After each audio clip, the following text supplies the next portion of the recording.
Assalamualaikum warahmatullahi wabarakatuh. Bismillahirrahmanirrahim. Alhamdulillahi rabbil alamin. Wassalatu wassalamu ala ashrafil anbiya'i wal mursalin sayyidina Muhammadin wa ala alihi wa sahbihi ajma'in. Subhanaka la ilma lana illa ma 'allamtana innaka antal alimul hakim. ولا حول ولا قوة إلا بالله العلي العظيم. Yang kita muliakan Tuan Pengerusi, para imam dan bilal, ahli jawatan kuasa masjid Kampung Gong Tok Nasik, tuan-tuan guru, para alim ulama, para ustaz, seterusnya seluruh muslimin muslimat, hadirin hadirat yang menjadi tetamu Allah Subhanahu wa taala, marilah sama-sama kita panjatkan syukur banyak-banyak ke hadratillah Subhanahu wa taala kerana dengan limpah kurnia daripada Allah taala memberi keizinan kepada kita pada malam ini mengerjakan solat maghrib secara berjemaah, dan diberi keizinan olehnya duduk di dalam majlis ilmu. Kita harapkan pertemuan kita pada malam ini mengundang rahmat di sisi Allah, dikurniakan kepada kita barakah pada umur kita, mudah melakukan kebajikan dan amalan-amalan yang saleh, yang mana kita harapkan memberi keuntungan yang sangat besar pada hari kita bertemu dengan Allah Subhanahu wa taala di yaumul mahsyar nanti insya-Allah. Jadi kuliah jemputan pada malam ini saya guna kitab Iqtarabatis Saah, kiamat hampir tiba, yang dikarang oleh Al-Fadhil Ustaz Tuan Guru Ahmad Fahmi Zamzam rahimahullahu taala. Mudah-mudahan hadis yang sempat kita baca pada malam ini memberi peringatan dan faedah kepada kita bersama insya-Allah. Qala muallif rahimahullahu taala wa nafa'ana wa iyyakum bi'ulumihi fid darain amin ya rabbal alamin. Katanya tuan pengarang rahimahullahu taala, hadis yang ke-41, ekonomi meningkat, orang perempuan bekerja, dan kemudahan alat tulis. An Abdullah bin Mas'ud radhiyallahu anhu anin Nabi sallallahu alaihi wasallam qala inna baina yaday as-sa'ah taslimal khassah wa fushuwat tijarati hatta tu'ina al-mar'ah زوجها على التجارة وقطع الأرحام وشهادة الزور وكتمان شهادة الحق وظهور القلم. رواه أحمد في المسند. Artinya daripada Abdullah bin Mas'ud radhiyallahu anhu, beliau berkata Rasulullah sallallahu alaihi wasallam telah bersabda, sesungguhnya apabila kiamat hampir tiba, yang pertama orang hanya memberi salam kepada orang yang dikenal sahaja. Yang keduanya, perniagaan akan maju dan pesat sehingga wanita membantu suaminya bekerja. Yang ketiga, ramai orang memutuskan silaturahim, yakni hubungan kekeluargaan. Yang keempat, banyak saksi palsu. Yang kelima, orang sering menyembunyikan kesaksian yang benar. Yang keenam, akan banyak kemudahan alat tulis. Hadis ini riwayatkan daripada Imam Ahmad. Keterangan daripada hadis, katanya tuan pengarang rahimahullahu ta'ala, pada akhir zaman orang akan memberi salam kepada sahabat yang dikenali sahaja, bukan seperti yang dikehendaki di dalam agama, supaya kita mengucapkan salam kepada semua orang, sama ada kita kenal ataupun tidak.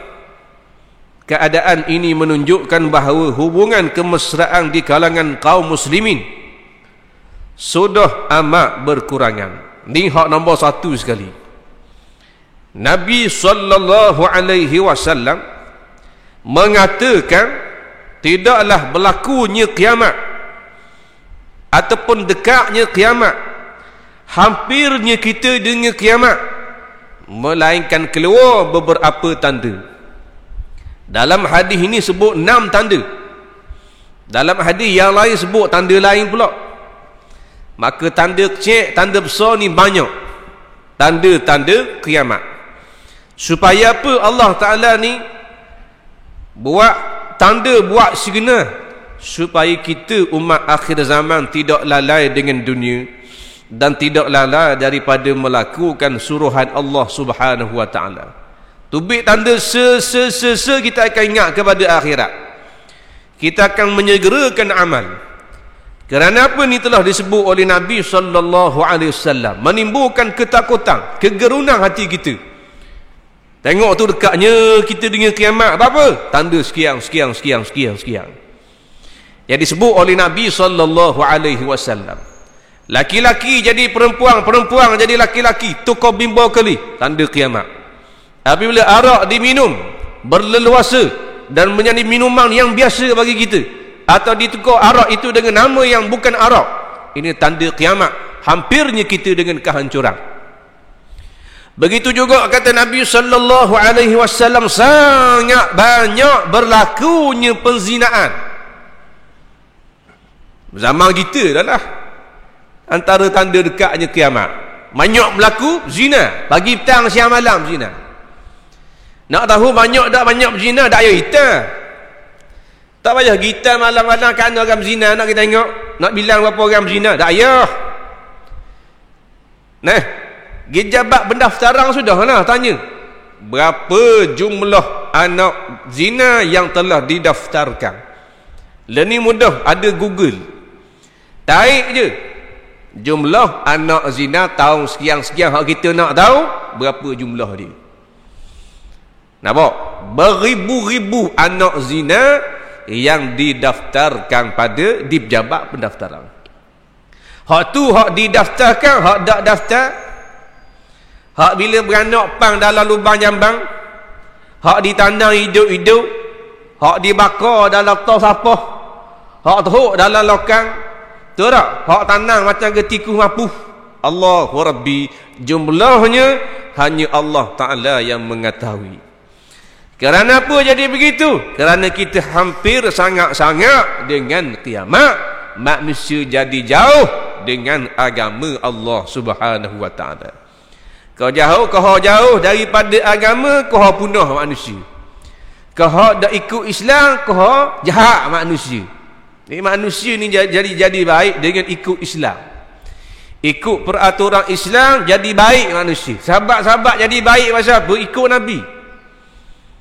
Ikut Islam jadi berjuru sahabat, sehingga dijamin oleh Nabi sallallahu alaihi wasallam akan syurga Allah. Dah mati sahabat, jamin dah syurga. Pasal apa? Kerana amal mereka, kerana akhlak mereka, kerana peribadi mereka mengikut acuan-acuan Islam. Maka kita walaupun tidak ada jaminan syurga, kita nak ikut atas perilaku atau ciri-ciri atau sifat-sifat ahli syurga. Mudah-mudahan kita termasuk di kalangan ahli syurga Allah Subhanahu wa Ta'ala sebagaimana sahabat. Allahumma ja'alna minhum. Mudah-mudahan Allah Ta'ala jadikan kita ini sebagaimana golongan sahabat-sahabat Nabi sallallahu alaihi wasallam. Nah, jadi dalam hadis yang kita baca pada malam ini, tanda hampirnya kita dengan kiamat adalah apabila manusia akhir zaman, orang Islam ini hanya memberi salam kepada orang yang dia kenal saja. Orang hak tidak kenal, dia tidak akan memberi salam walaupun orang itu adalah orang Islam. Tidak kenal, tak beri salam. Kenal, baru beri salam. Assalamualaikum. Kenal. Oh, hari mana mu Allah, lama tak nampak. Tu kata gini. Pasal apa beri salam? Kerana kenal. Tapi kalau tak kenal, tak beri salam, walaupun piyah cotek atas kepala, janggut cotek dekat ragu, bakal dengan jubah, dengan serban, dengan piyah, ada kayu sugi pula celah telinga 2 batang. Islam lah tu. Tak ada beri salam. Mu tengok aku tengok mu. Tak ada bung tembur. Tak ada beri salam. Jumpa sejik dah tu, tak beri salam. Bukan jumpa kat atas belakang, jumpa dalam masjid tu, sama-sama nak masuk kot pintu masjid, jerembung dah, kena balik belaga kepala baru, tak beri salam.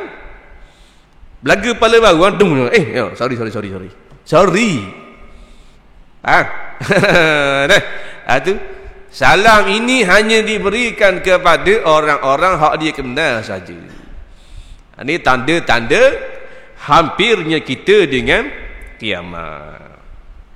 Dia kata apa beri salam wajib?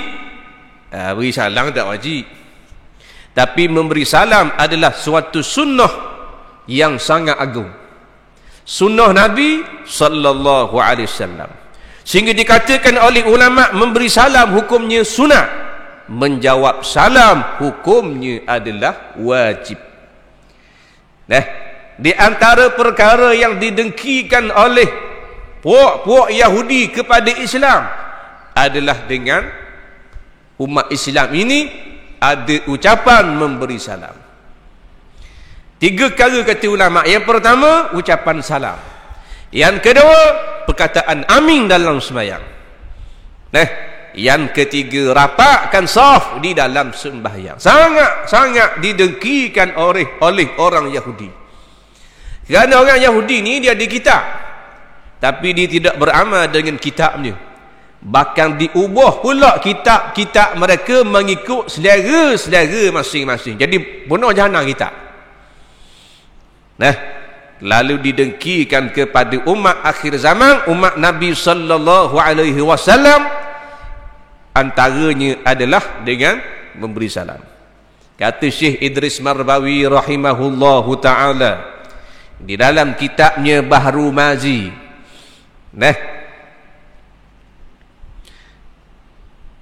mana-mana orang yang lebih mendahului atau lebih seronok atau lebih suka berperaturan dengan peraturan daripada kafir, hidup dengan cara hidup orang kafir, meninggalkan cara hidup orang Islam, seumpama memberi salam, maka dia seolah-olah ada perasaan nifak di dalam hatinya, seolah-olah dia ni ada biji-biji atau benih-benih untuk menjadi orang-orang yang munafik. Bila dia tengok orang beri salam, dia akan label dengan nama-nama tertentu. Kawan dia masuk kedai kopi, jumpa dengan dia janji lama dah nak minum air. Kawan dia pun mari pakai mutu melek masuk dalam kedai. Assalamualaikum. Dia pun Allah, siap-siap beri salam. Macam ustaz mu ni tengok. Nadanya bergurau, tapi seolah-olah menyindir akan sunnah Nabi sallallahu alaihi wasallam. Nampak? Beri salam orang akan kata ustaz, orang akan kata lebah. Assalamualaikum. Allah siap dengan tajwid mu ni. Memang dah beri salam memang kena betul. Yang tak beri salam dengan betul ni setengah daripada masyarakat kita orang Melayu. Beri salam ikut si. Waalaikum. Beri salam kau orang. Nak pergi rumah orang kan? Waalaikum. Ada orang nak ah? Waalaikum. Lek macam burung kakak tua. Tengok burung. Burung tak apa, jenis bodoh tak ngaji. Kita orang Islam akan ngaji. Biarlah tu. Assalamualaikum. Ni Waalaikum. Atau kan jawab tak? Waalaikumsalam. Kan nakal, main katung kan. Biarlah kita betul di dalam memberi salam, kerana salam adalah suatu doa. Assalamualaikum. Atau nak laju biar tu. Assalamualaikum. Okey ya? Ni Waalaikum. Kong, ada tak kong saja? Jadi kong saja molek burung kakak tua lagi. Burung kakak tua ni molek hak betul kau. Waalaikum. Burung. Datang burung. Kita kong saja. Kong. Ada orang tak? Kong saja bunyi. Pasal kita tidak ambil cakna. Kerana kita menganggap benda ini adalah benda yang remeh. Allah beri salam gitu kira cara kau. Bila kita berfikiran demikian, maka apa jua ibadat yang kita buat akan jadi tak jurah, akan jadi punah. Abang semayang ngajar juga. Tengok, bila orang pandang remeh, meremeh-remehkan akan ilmu Islam, maka dia akan melaksanakan ibadat itu dalam keadaan tidak betul, dalam keadaan rosak, dalam keadaan cacat, kena molek tidak sah. Pasal ni tak mengaji. Bila orang ngajar dia kata Allah bak semayang, Allah baca budak-budak ni. Tengok. Jadi beri salam biar molek, terutamanya di dalam semayang. Dalam semayang kita tak boleh kata Assalamualaikum saja. Hendaklah dengan ada alif lam. Assalamualaikum. Assalamualaikum warahmatullah. Tak sah dalam sembahyang. Dalam WhatsApp tak apa, dalam sembahyang tak boleh. Dia kena assalam fil alamin innaka hamidum majid. Assalamualaikum warahmatullah. Itu cara betul. Cara yang tidak betul, innaka hamidum majid. Assalamualaikum. Assalamualaikum tak boleh dalam sembahyang. Luar sembahyang tak apa.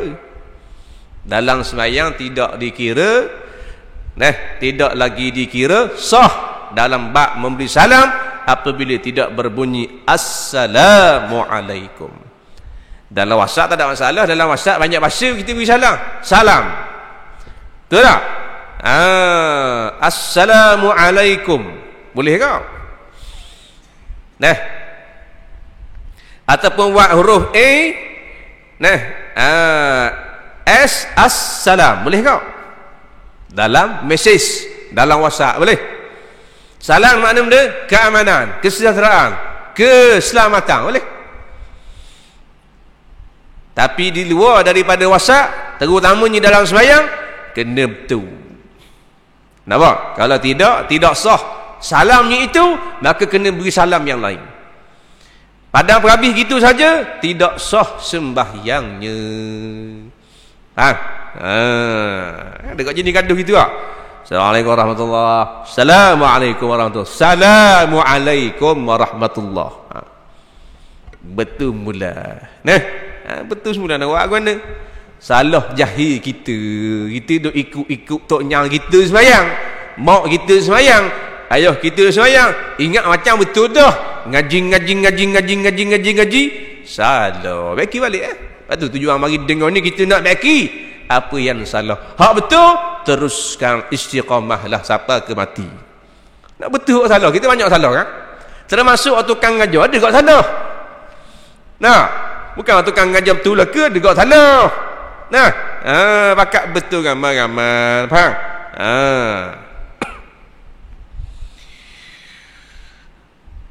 Ada tempat haram beri salam.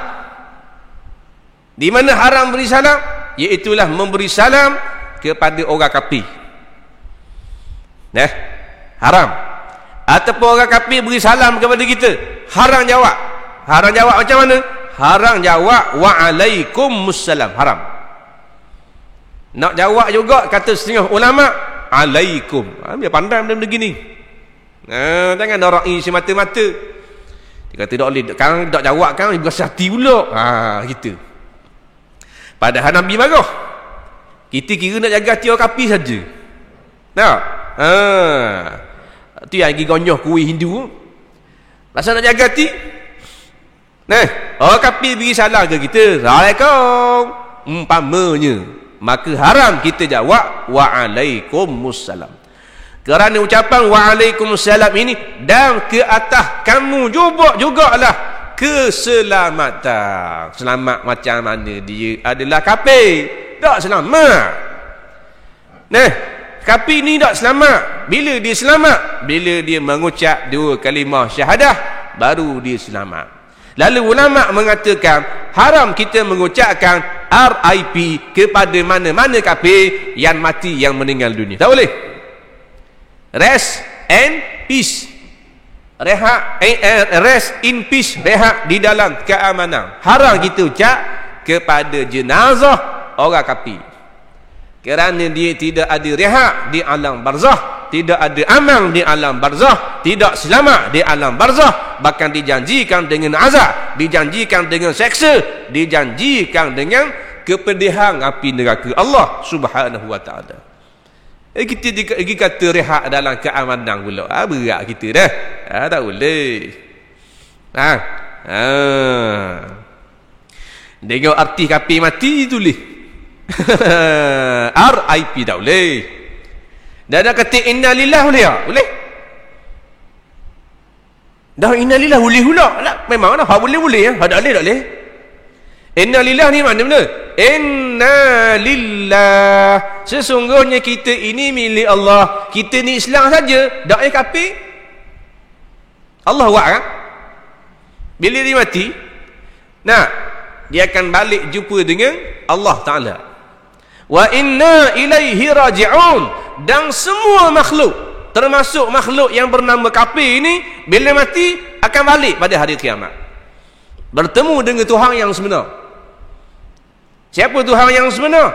Kerajaan Allah Subhanahu wa taala. Jadi boleh kata inna lillah dan boleh ucap takziah bila mendengar kematian jiran kita hak kafir atau siapa-siapa hak kafir meninggal dunia. Boleh?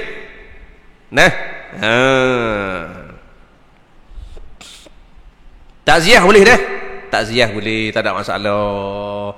Takziah ahcam atas kematian tu umum. Okey. Takziah ni makna benda?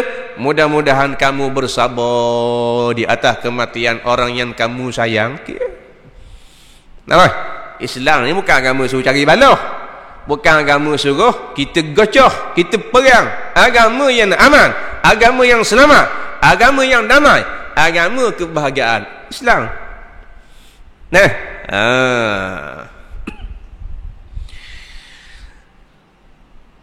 Jadi besar sangat beri salam ni. Besar sungguh Besar tak besar sehingga kan katanya sahabat Nabi sallallahu alaihi wasallam, awal-awal pesanan Nabi apabila masuk ke kota Madinah, Nabi suruh penduduk Madinah menyebarkan akan salam. Peristiwa mana? Peristiwa hijrah Nabi sallallahu alaihi wasallam daripada Mekah ke Madinah. Katanya Abdullah bin Salam. Abdullah bin Salam ni asal dia orang Yahudi. Asal kafir dia ni. Tapi dia orang Yahudi yang sangat alim. Alim kitab Taurat. Kitab Taurat, kitab Nabi Musa alaihi salam. Dia sangat alim. Dia rahib. Dia dalam Yahudi ni dia menjadi rujukan orang Yahudi. Ulama besar dia. Lalu suatu hari bila Nabi berhijrah ke Madinah, Abdullah bin Salam duduk di Madinah. Dengan orang-orang Yahudi di Madinah. Lama dah dia dengar cerita Nabi ni. Tapi dengar daripada cerita-cerita je lah. Tak tengok lagi rupa Nabi. Kerana cerita kebangkitan lahirnya atau adanya utusan Allah bernama Nabi Muhammad ini, cerita adanya Nabi ni, adanya Rasul di Mekah ni telah pun viral di Madinah. Cuma orang Madinah tak rajin tengok lagi Nabi. Lagu mana rupa Nabi dengar khabar comel, dengar khabar lawa, dengar khabar putih, dengar khabar bila dicakap orang dengar belaka, dengar khabar akhlak dia baik, dengar khabar begini, dengar khabar semata-mata. Tengok dengan mata dah. Pasal apa? Dah duduk jauh, duduk Madinah. Nabi duduk ni Mekah. Nampak? Lalu berhijrahlah Nabi dengan sahabat-sahabat sampai di Madinah. Siapa saja Nabi di Madinah, orang Madinah Islam sambut Nabi dalam keadaan sambutan yang sangat hebat. Nabi siapa je dekat dia punya signboard. Kalau kita tengok signboard welcome to Madinah. Siapa kapal Madinah je berderu berlari kat Nabi. Sehingga dikatakan oleh sahabat, habis kata qadima Rasulullah sallallahu alaihi wasallam. Mari dah Rasulullah mari dah. Ramai beriak cok. Mari nak tengok dengan mata sendiri bagaimana rupa pesuruh Allah, bagaimana rupa Nabi Muhammad sallallahu alaihi wasallam. Dalam ramai-ramai tu ada Abdullah bin Salam yang ketika itu bapa Yahudi. Dalam ramai-ramai tu dia mencelah kau, nak tengok kau. Lagu mana rupa Nabi? Kerana dalam kitab Taurat sebut dah Nabi akhir zaman sekian dia punya ciri dia. Sebutlah kau dengan rambut, dengan dahi, dengan bulu kuning, dengan mata, dengan perbuatan, dengan akhlak. Habis licin. Lalu kali pertama Abdullah bin Salam melihat Nabi sallallahu alaihi wasallam, katanya Abdullah bin Salam, aku tengok muka Nabi sahih.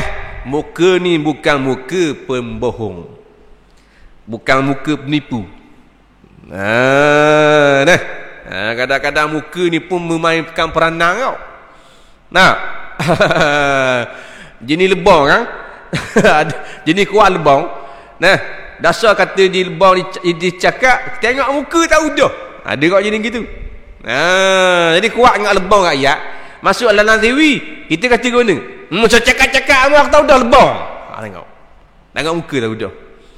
Ada pun Nabi kita, Nabi Muhammad sallallahu alaihi wasallam, wajahnya bukan wajah pembohong.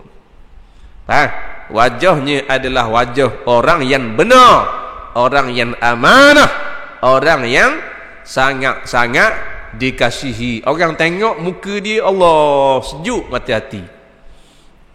Kata Abdullah bin Salam. Tapi tak puas hati lagi. Abdullah bin Salam tak puas hati lagi. Cuma dia mendengar ucapan Nabi sallallahu alaihi wasallam. Apa ucapan sulung Nabi selepas sampai ke Madinah?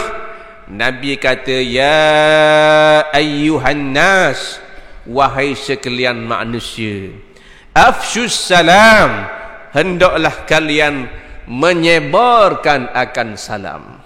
Tengok awal-awal ucapan Nabi kita, Nabi Muhammad sallallahu alaihi wasallam. Keju Abdullah bin Salam memang orang yang tidak ada kepentingan. Kalau dia ada kepentingan, iwak mana mula-mula siapa? Dia akan beri ucapan yang penting sekali. Betul tak? Kalau kita learn ni kok, tuan-tuan dan puan-puan. Undilah saya. Saya ini berjiwa rakyat, tuan-tuan dan puan-puan. Itu. Tak lama dah. Tak lama dah. Lagi masuklah kampung lagi. Tuan-tuan dan puan-puan. Tengoklah muka saya ini. Adakah muka pembohong? Inilah muka yang sangat-sangat menjiwai, sangat-sangat berhati mulia. Kena rayak baik dah, rayak orang-orang jahat. Nyeplekong hijau, nyeplekong tahi. Berjiwa rakyat kepala otak mu dia kata. Kalau jenis hak mulut jahat lah. Ada pun Nabi sallallahu alaihi wasallam, awal-awal ucapan Nabi sampai di Madinah, afsyus salam, berilah salam, sebarkanlah salam, hidupkanlah salam. Wa at'imut ta'am, dan berilah orang-orang makan. You orang makan. Dengan ucapan Nabi simple, tapi inilah bentuk amal yang sangat-sangat memberi keuntungan hari akhirat. Kau mana tu? Dengan memberi manusia ataupun makhluk Allah makan. Kita bila sawi ke manusia, we kena datang makanan. Pahala tau? Pahala besar. Mana-mana binatang yang ada perut, Nabi kata, kita beri makanan, itu adalah sedekah. Natang hak jenis ada perut. Mana jenis natang hak bila kita belah dia ngalir darah, kita beri makan dah, maka dinamakan itu adalah sedekah. Sedekah. Nampak kucing biar jalan, nampak mepeh dak orang macam nak mampus je kucing ni, kita pun berilah kucing tadi makanan. Dia donat. Kita beli donat KTCC 16 hias katau. Ada nak keping, we ke kucing. We ke kucing di utai, kucing makan donat. Sedekah dia panggil. Sedekah tu. Sedekah ni tak mesti BBT. Apatah lagi kata Nabi, beri makan kepada manusia. Apatah lagi manusia itu adalah manusia yang beriman kepada Allah. Apatah lagi manusia itu adalah orang yang soleh. Lebih-lebih lagi orang itu adalah orang yang takwa kepada Allah. Dia lain martabat. Kita beri makan ke orang, boleh pahala dah, tapi orang tu orang soleh. Orang soleh dia, kalau kita boleh buat contoh kok, teriman. Nampak? Teriman. Kita beri makan dia, kita atas rumah dia martabak. Assalamualaikum, tubik teriman. Waalaikumsalam kepada kamu. Nak atas makanan sikit. Beri martabak. Martabak Singapura. Sama tebal dengan Quran kau. Nampak tak? Teriman pun makan. Dengan sebab dia makan makanan yang kita beri itu, menyebabkan dia ada tenaga. Kerana sifat orang saleh ni, bila dia sihat atau bila dia sakit, dia akan mengerjakan ibadah. Itu sifat orang saleh. Jadi sebab kita beri makan dia jadi gagah, maka dia lebih mampu untuk mengerjakan amal saleh, maka sahang mencurah-curah boleh ke kita. Nampak? Kita sayang itih nak beri ke orang tau. Duduk semeja bergaluh dah. Dan saya kata nak bayar meja lain, duduk semeja dah bergaluh lagi. Tengok pada pergi kat kaunter serum. Kawan ni ingat lah, wajib mak bayar. Tu kata. Lepas tu wak lelok sembang. Padahal kawan tu bayar ke dia sekor. Kat kita 3 orang tidak bayar. Ada juga jenis gitu. Selesai bayar pergi kat minta diri belakang dah, ada hiji. Terima kasih banyak tu. Terima kasih banyak kau ni. Mana bayar pergi kemu pada. Dah kita terima kasih banyak tu, kita ingat dia bayar dah. Lepas tu nak tembak. Tak kata, dah bayar lagi. Tadi haji tu dah bayar. Waktu BBT pula kocek kita dah. Wak lagi seorang. Dia jadi gitu dah. Orang yang betul-betul yakin dengan akhirat, tak usah kata meja dia makan, meja orang lain dia bayar. Faham? Ada jenis gitu? Ada? Nah, makan tak nak bayar. Nah, itu tunjuk meja dia kenang. Meja tu bayar tak? Meja tu. Kalau ada anak 8 orang. Hak tu. Kira sekali ya. 63 ya. Betul tak? Tak apa 6,000. Dakkan balik lanjang ulat kita. Bapak boleh pahala. Tapi bila setan menguasai hati kita, maka dia akan membisikkan supaya kita sayang harta kita. Tak usahlah pitihmu macam banyak mana sangat dalam bank. Mu belanja orang tu, mu belanja orang ni, mu bayar orang tu, mu bayar ni. Kaki susah mu kaki. Tak cukup pitihmu kaki. Habis hartamu kaki. Tengok setan. Padahal esok sekarang kita nak masuk dalam tanah. Berhajat pada mana? Sedekah. Dia lagu mana? Jangan bergalau. Lepas tu Nabi kata, wa at'imut ta'am. Beri makan kau orang. Tak usah sayang harta. Nabi dah alik harta rumah. Tu sifat Nabi. Kita tak boleh nak tiru. Pernah ada beberapa dinar di rumah Nabi, lalu Nabi selesai solat subuh, derah-derah Nabi balik. Sahabat kata, "Bapa ya Rasulullah, kalau aku kabar mesti mu kejut." "Bapa ya Rasulullah, kerana aku lupa untuk membahagikan ada beberapa dinar di rumahku kepada orang yang miskin." Menyebabkan jadi ganggu semayang subuh Nabi. Segera Nabi balik ke rumah untuk mengambil harta tadi, dibahagi-bahagikan kepada orang-orang yang memerlukan. Itu sifat Nabi, jenis Nabi gitu. Jenis kita pula balik belah kali. Tak balik ke rumah lagi, tak boleh harta, tak balik rumah. Ajar orang cari harta banyak, tak pada dah balik rumah. Balik-balik tengah malam lah. Cubit gelak, balik gelak. Cubit gelak, ada balik-balik. Buat benda lah. Cari makrifat. Jangan cari harta. Kalau negi hutang orang ramai beli hari ni, suka sangat. Tengah malam bilang mitih Sering bilang mitih. Bilang. Susung. Tiup mitih. Tiup mitih. Berat aku gitu dah. Tiung terus, ikat dengan getah sipang. Esok nak masuk dalam bank. Suka sangat boleh harta. Itu sifat kita umat. Nabi ajar lain, kita bahang lain.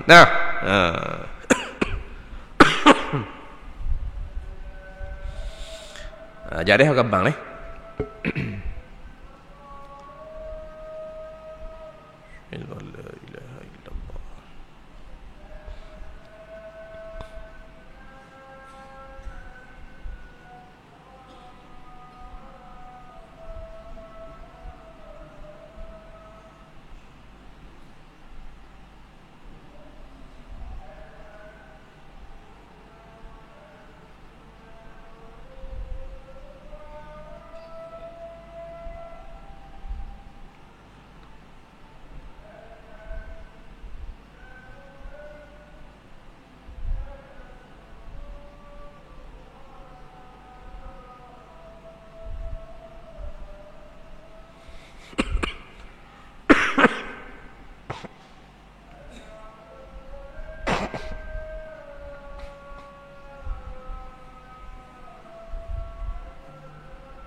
La ilaha illallah. Wa ba'allah.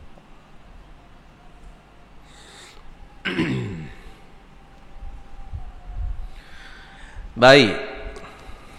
Selepas pesanan Nabi yang kedua, wa at'imut ta'am, yang ketiga kata Nabi sallallahu alaihi wasallam, wa sallun nasu niyamun, dan bangkitlah mendirikan akan semayang ketika mana manusia sedang tidur. Waktu mana tu manusia sedang tidur? Waktu malam lah. Lalu Nabi berpesan supaya kita bangkit bersembahyang tahajud di tengah malam. 3 kali. Yang pertama, seborkan salam. Yang kedua, beri makan orang. Beri makan kepada orang. Dan yang ketiga, hendaklah bangkit di tengah malam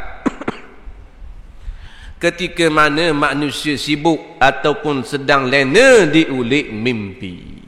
Bangkit sembahyang. Akhir sekali Nabi kata ke mana?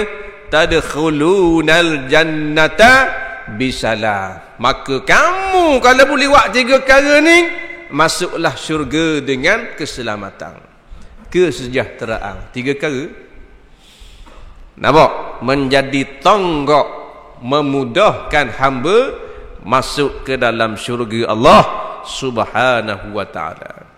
Sebab tu dalam bab tahajud, dalam bab semayang malam ni, kita tak boleh lupa, walaupun ianya adalah hukumnya sunat saja. Biar ada sama muhasabah diri. Aku bulan ni berapa kali dah bangun semayang tahajud? Aku minggu ni berapa kali dah bangun malam? Qiyamul lail. Qiyam ni makna bangkit. Lail malam, bangkit tengah malam. Bangkit saja tak, bangkit untuk mengingati Allah. Sama ada bangkit untuk semayang, bangkit untuk berzikrullah, bangkit untuk baca Quran. Tak mampu nak semayang, bangkit baca Quran. Ibadah. Quran tak ada, kita duduk dalam bilik ni. Bilik pula kena kunci, kena kuarantin umpamanya. Tak ada Quran-Quran ni. Telefon pun tak ada kau. Berzikir kepada Allah Subhanahu wa ta'ala. Bangkit tengah malam. Jadi bulan ni berapa kali dah aku bangun tengah malam? Biar muhasabah. Bulan ni berapa kali? 1, 2, 3, 4. Tak ada seterang. Tak bangun-bangun. Dia kena muhasabah tu. Siapa tak boleh bangun aku tengah malam? 2 rakaat tak boleh? Tak boleh. Betapa banyaknya dosa kita dah kepada Allah Subhanahu wa ta'ala. Sehingga 2 rakaat tidak diberi izin oleh Allah untuk kita kerjakan. Bangun kecing amat. Bangun kecing 3-4 utir kapung kali bangun. Betul tak? Bangun gingga dia kat bangun gingga. 3 pagi kan bangun. Dadang bangun. Bila dia kata apa bang? Oh, kejut Allah. Bangun kau tu tapi bangun gingga. Babu pula bang Allah. Kena kerja dia tu kepek. Ada kau? Itu tak kira tu. Nak bangun buat ibadat kepada Allah. Biar 2 rakaat pun kita cak ayahnya ustaz, kita 2 rakaat je biar. Masalah 2 rakaat pun tak ada juga. Tak ada kau.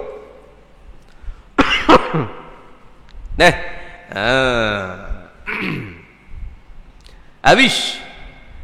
Kemudian kata tuan pengarang rahimahullahu ta'ala, begitu pula cara hidup pada akhir zaman. Sikit lagi dah.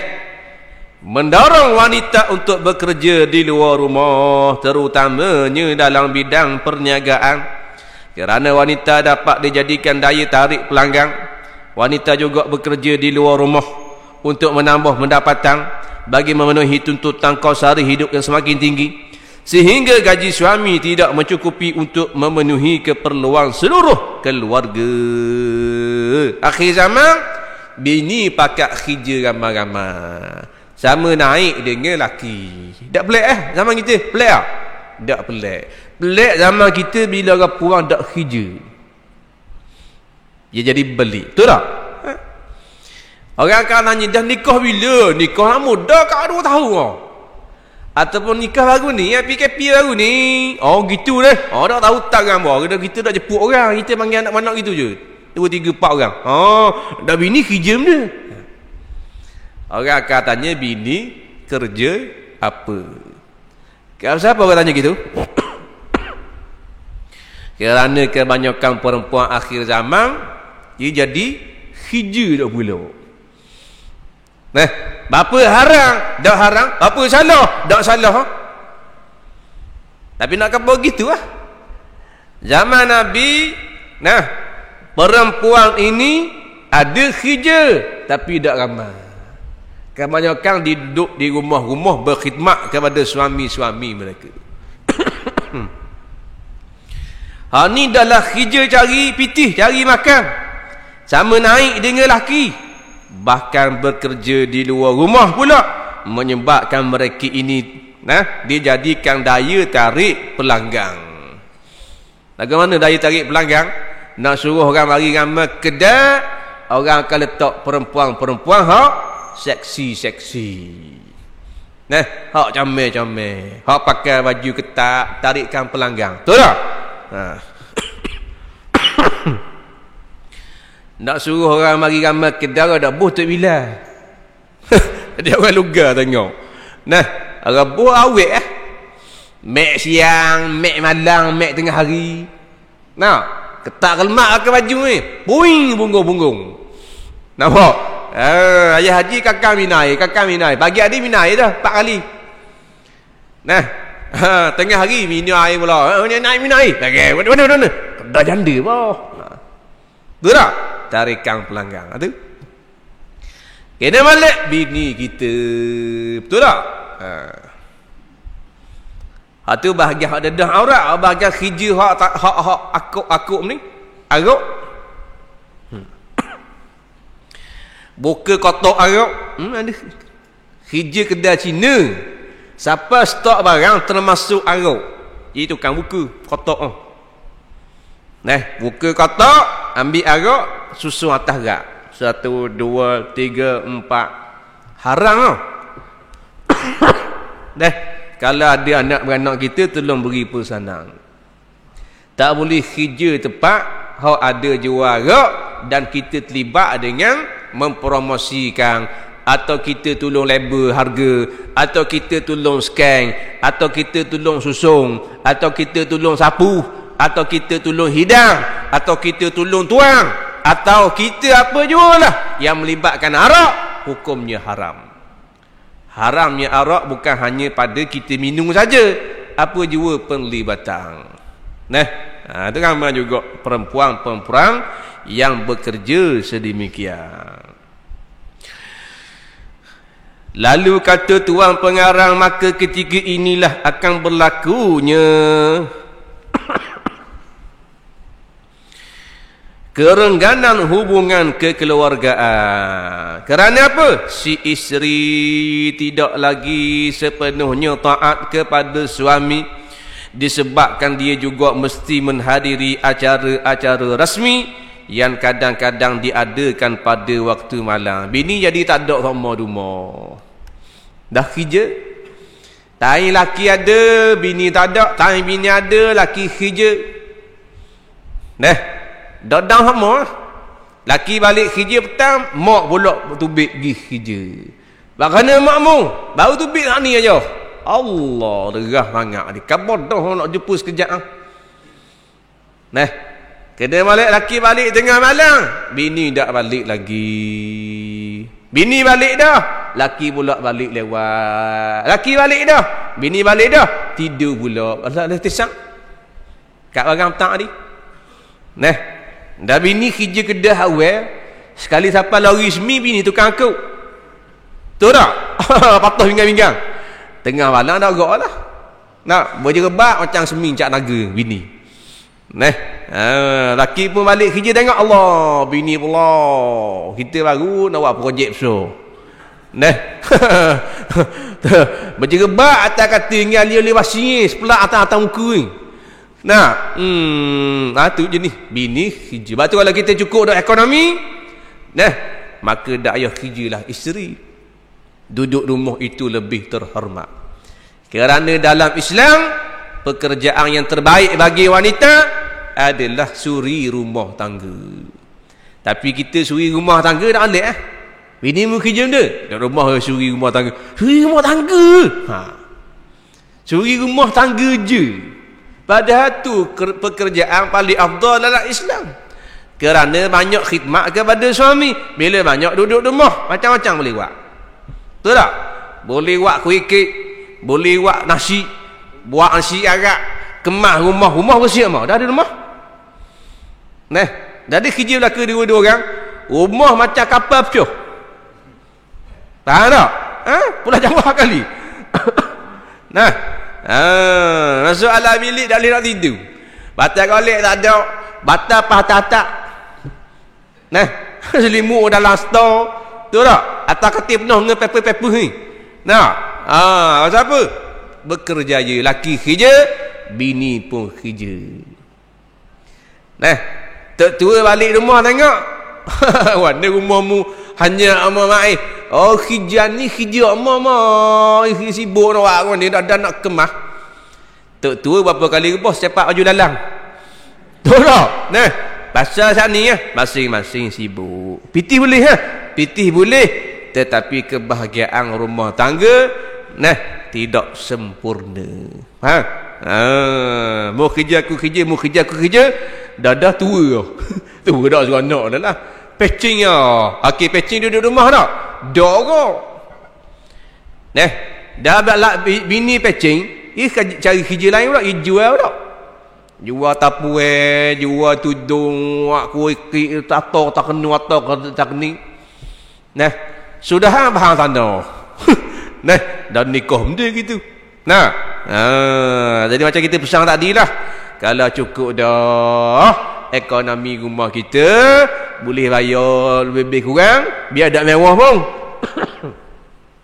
Maka dipersilakan isteri kita menjawab jawatan yang paling afdal dalam Islam, menjadi suri rumah.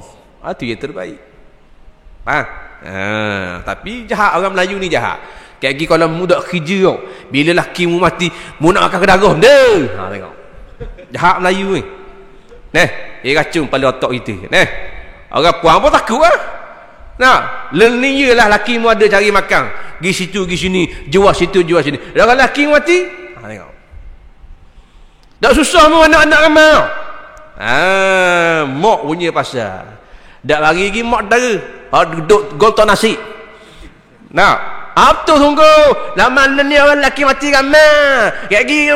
Tengok. Takut tak mek ni. Dadah kerja. Betul tak? Kerja lah. Bawa lagi. Takut lelaki mati. Dadah dia mampu kerah. Lelaki nikah lain. Betul tak? Dan zaman dulu lelaki nak zaman dulu. Zaman Nabi, zaman sahabat-sahabat. Dah mana boleh hidup? Kenapa ni hidup? Siapa habis rezeki mati ya? Nahnu narzukukum, kata Allah, kamilah yang memberi rezeki. Mu tak usah bimbang lah. Ikhtiar usaha sebagai hamba Allah. Siapa masa tu akan beri rezeki. Kadang-kadang duduk rumah dapat rezeki. Kadang-kadang pergi kerja tak dapat rezeki. Pilihan daripada Allah, anugerah daripada Allah Subhanahu wa ta'ala. Pernah menjadi perselisihan faham antara Imam Syafi'i dan Imam Malik. Imam Malik kata, rezeki kalau kita tak kerja sekali pun akan apa? Kata Imam Syafi'i, dah, kita kena usaha dulu. Nampak? Khilaf dua orang. Akhirnya satu hari kata Imam Syafi'i, wahai tuan guru, tok guru di Imam Malik mazhab Maliki tu, tok guru dia tu, wahai tuan guru, nak minta cuti boleh tak? Nak pergi cari seng sikit. Nak cari benda pula mu, nak pergi cari ni lah, berasa nak akan wahangku. Nak pergi kerja lah. Nampak? Pergi lah, tak apa lah. Maka dia pun pergilah kerja dekat ladang tu, daripada pagi sampai petang. Boleh upah anggur sebekah. Kemudian balik jumpa dengan tok guru dia. Ini hasil daripada dia usaha. Alhamdulillah ada rezeki wahai tuan guru. Jemput makan dengan tok guru dekat makan seka. Makan mu petik aku petik, mu suap aku suap. Makan dalam keadaan suka Imam Malik. Apa tuan guru suka? Aku ngajar daripada pagi sampai petang, tak pergi kerja pun dah sampai wahai guru. Faham tak? Jadi bukan nak kata Imam Syafi'i ini salah, Imam Malik ni betul. kedua-duanya betul belaka. Cuma dalam kita berusaha, jangan kita pegang atas usaha akulah aku dapat harta ni, sebab aku bersungguhlah aku dapat projek ni, sebab aku bersungguhlah aku berjaya. Dah, apa jua kesungguhan kita bersungguhlah, tetapi yang memberikannya adalah Allah Subhanahu wa taala. Jangan pegang atas usaha kita. Usaha tu kita sebagai hamba, tetapi yang memberikannya tak lain tak bukan Allah taala dah. Kemudiannya sementara itu wallahu subhanahu wa ta'ala ala, panjang lagi dah cerita dia. Ya, ada 6 perkara, maka kita dang 2 saja. Kita akan baca pula 4 lagi pada kuliah-kuliah yang akan datang. Sebelum kita tutup majlis pada malam ini, ada satu pengumuman, iaitulah derma pada malam ini. InsyaAllah kita akan kumpulkan dana untuk membina sekolah agama tahfiz dan asrama sekolah agama Al-Irsyad di Baluk, Kuantan. Siapa-siapa yang berhajat untuk memberi sumbangan, maka bolehlah meletakkan sumbangan tuan-tuan dan puan-puan dalam tabung-tabung yang kita sediakan, insyaAllah. Bismillahirrahmanirrahim. Alhamdulillahirabbil alamin, wassalatu wassalamu ala asyrafil anbiya mursalin sayyidina Muhammad wa ala alihi wa sahbihi ajma'in. Allahumma zayyina bi zinatil Qur'an wa akrimna bi karamatil Qur'an wa sharmina bi syarafatil Qur'an wa albisna bi khinatil Qur'an wa adkhilna al jannata bi syafa'atil Qur'an wa afina min kulli bala wa adzabil akhirah bi hurmatil Qur'an. Rabbana atina fid dunya hasanah wa fil akhirati hasanah wa qina azaban nar. Wa sallallahu ala sayyidina Muhammad wa ala alihi wa ashabihi ajma'in. Walhamdulillahi rabbil alamin. Assalamualaikum warahmatullahi